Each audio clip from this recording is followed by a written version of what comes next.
Animal Farm. George Orwell, 1945. Mr. Jones, of the Manor Farm, had locked the hen houses for the night, but was too drunk to remember to shut the potholes. With the ring of light from his lantern dancing from side to side, he lurched across the yard, kicked off his boots at the back door, drew himself a last glass of beer from the barrel in the scullery, and made his way up to bed, where Mrs. Jones was already snoring. As soon as the light in the bedroom went out, there was a stirring and a fluttering all through the farm buildings. Word had gone round during the day that old Major, the prize middle white boar, had had a strange dream on the previous night and wished to communicate it to the other animals. It had been agreed that they should all meet in the big barn as soon as Mr. Jones was safely out of the way.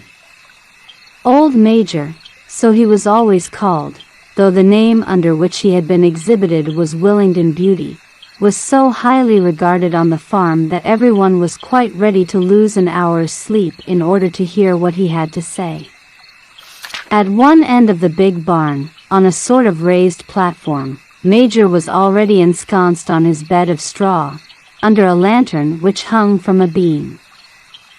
He was 12 years old and had lately grown rather stout, but he was still a majestic-looking pig, with a wise and benevolent appearance in spite of the fact that his tushes had never been cut.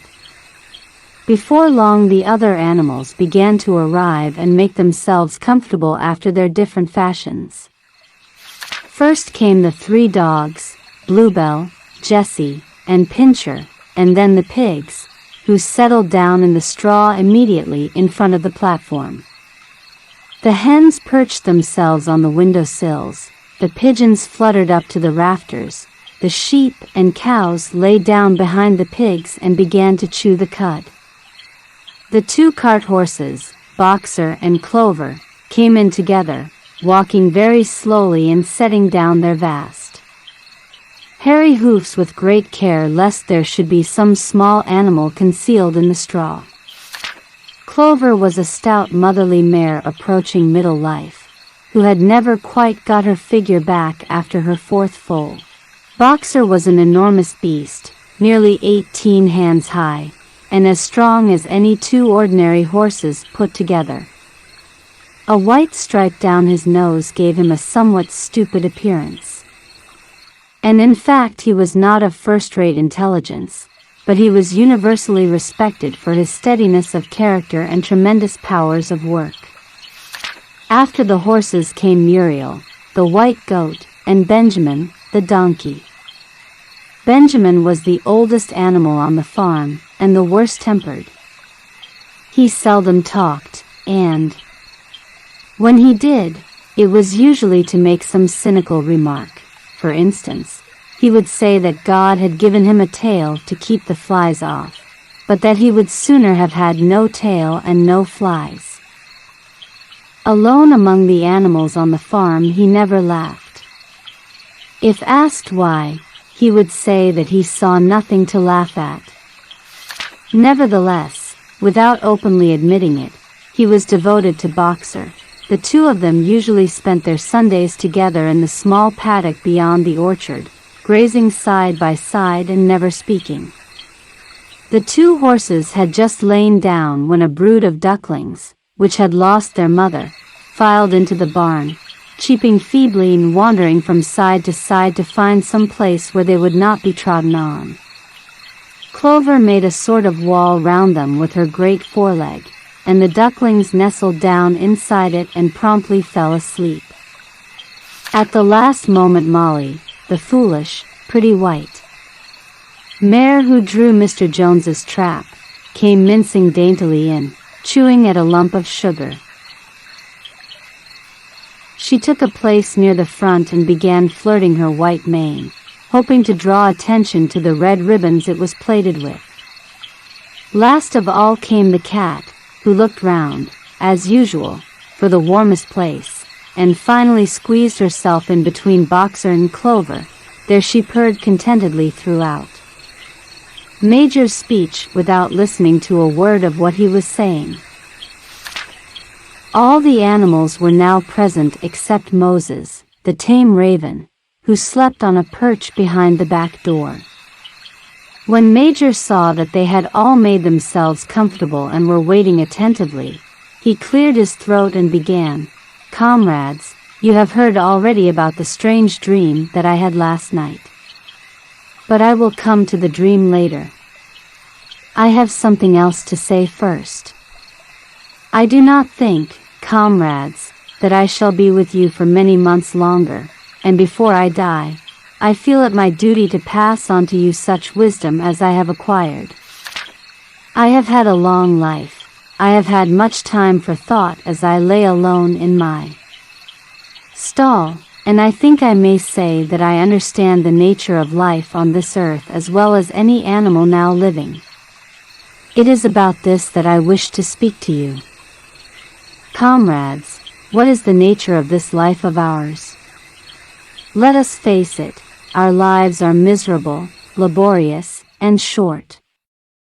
We are born, we are given just so much food as will keep the breath in our bodies, and those of us who are capable of it are forced to work to the last atom of our strength, and the very instant that our usefulness has come to an end we are slaughtered with hideous cruelty.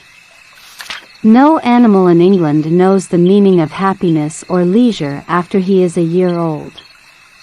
No animal in England is free.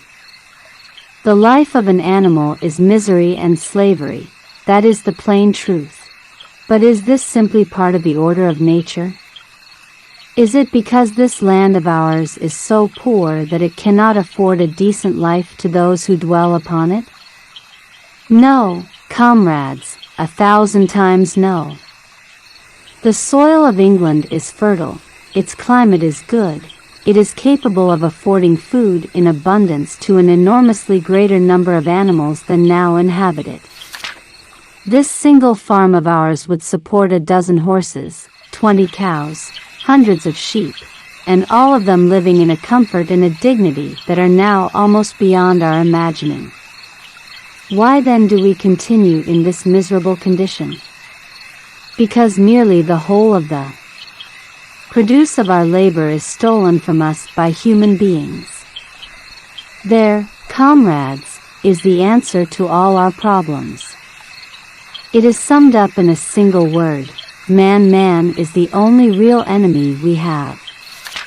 Remove man from the scene, and the root cause of hunger and overwork is abolished forever. Man is the only creature that consumes without producing. He does not give milk, he does not lay eggs, he is too weak to pull the plow, he cannot run fast enough to catch rabbits.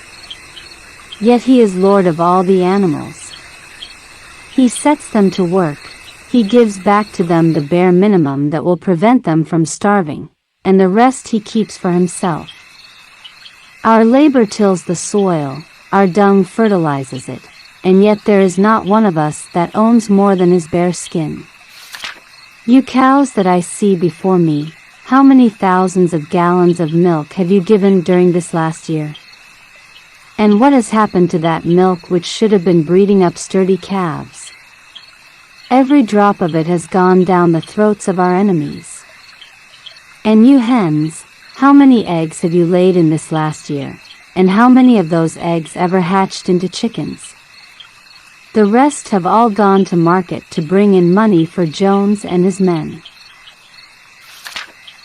And you, Clover, where are those 4 foals you bore, who should have been the support and pleasure of your old age? Each was sold at a year old. You will never see one of them again. In return for your 4 confinements and all your labor in the fields, what have you ever had except your bare rations and a stall?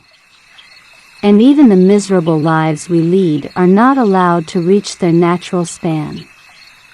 For myself I do not grumble, for I am one of the lucky ones. I am 12 years old and have had over 400 children. Such is the natural life of a pig. But no animal escapes the cruel knife in the end. You young porkers who are sitting in front of me, every one of you will scream your lives out at the block within a year. To that horror we all must come, cows, pigs, hens, sheep, everyone. Even the horses and the dogs have no better fate. You, boxer, the very day that those great muscles of yours lose their power, Jones will sell you to the knacker, who will cut your throat and boil you down for the foxhounds. As for the dogs, when they grow old and toothless, Jones ties a brick round their necks and drowns them in the nearest pond. Is it not crystal clear, then, comrades, that all the evils of this life of ours spring from the tyranny of human beings? Only get rid of man, and the produce of our labor would be our own. Most overnight we could become rich and free. What then must we do? Why, work night and day, body and soul, for the overthrow of the human race. That is my message to you, comrades, rebellion. I do not know when that rebellion will come, it might be in a week or in 100 years, but I know, as surely as I see this straw beneath my feet, that sooner or later justice will be done. Fix your eyes on that, comrades, throughout the short remainder of your lives. And above all, pass on this message of mine to those who come after you, so that future generations shall carry on the struggle until it is victorious. And remember, comrades, your resolution must never falter. No argument must lead you astray. Never listen when they tell you that man and the animals have a common interest, that the prosperity of the one is the prosperity of the others. It is all lies. Man serves the interests of no creature except himself. And among us animals let there be perfect unity, perfect comradeship in the struggle. All men are enemies. All animals are comrades. At this moment there was a tremendous uproar. While Major was speaking, 4 large rats had crept out of their holes and were sitting on their hindquarters, listening to him.